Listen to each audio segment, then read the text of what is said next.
আসসালামু আলাইকুম ভিউয়ার্স, দেখতেই পাচ্ছেন নিউ লাইট এরপরও পানি লিকেজ করতেছে। এটা এভাবে থাকলে এটা বেশি দিন টিকবে না, আপনার ভিতরে নিকলে নষ্ট হয়ে যাবে। তো আমার সম্মানিত ভাই নিয়ে আসছে, এমনকি সাথে তিনি বলতেছিলেন যে এলইডি লাইট লাগানোর জন্য, কারণ যে হ্যালোজেন লাইট অলরেডি আছে তাদের তিনি কিছু দেখতে পাচ্ছেন না, অনেক প্রবলেম হচ্ছে তার। তো ইনশাল্লাহ আমরা কাজ শুরু করে দিয়েছি। এর সাথে সাথে আমরা এটাতে এলইডি লাইট ইনস্টল করবো, এমনকি ফগ লাইটে মিনি লেজার যেটা বলে আসার কোম্পানি, সেটাও আমরা ইনস্টল করবো। তো ইনশাল্লাহ আপনারা দেখতে পাচ্ছেন আমরা কাজ শুরু করে দিয়েছি আলহামদুলিল্লাহ।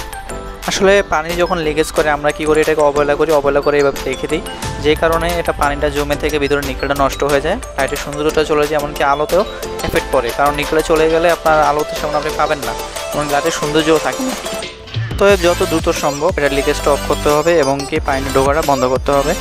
পানির ঢোকা এটা বন্ধ করা ছাড়া আপনার উপর দিয়ে যত এটা আমরা আঠা দিয়ে না কেন, গ্লু দিয়ে না কেন, এটা এভাবেই থাকবে, এটা ভিতরে পানি জমে থাকবে, এটা বের হবে না। অতএব পানিটা বের করার পরে এটা সার্ভিস করতে হবে। আর আলহামদুলিল্লাহ দেখতে পাচ্ছেন এটা আমাদের কাজ প্রায় শেষ। আমরা এটাতে হেডলাইটে M8 Pro এবং ফগ লাইটে মিনি লেজার আসার কোম্পানিটা ইনস্টল করব। আপনারা দেখতে পাচ্ছেন আলহামদুলিল্লাহ আমাদের গাড়ি কমপ্লিট হয়ে গেছে। ফ্রেন্ডলি বাজেটের মধ্যে এটা একটা বেস্ট সলিউশন আপনার হেডলাইট এবং ফগ লাইটের জন্য। ফগ লাইটে যারা যাচ্ছেন আলোটা দূরে যাওয়ার জন্য, তাদের জন্য বেস্ট হবে মিনি লেজার আসার কোম্পানির এটা, কারণ এটা আলোটা খুবই দূরে যায়। আপনার দেখাচ্ছি আমি হেডলাইটটা এখন অফ করে। ফ্রেন্ডলি বাজারের মধ্যে বেস্ট সলিউশন। চলে আসুন কুমিল্লা কার লাইট হাউস। আসসালামু আলাইকুম রহমতুল্লাহ।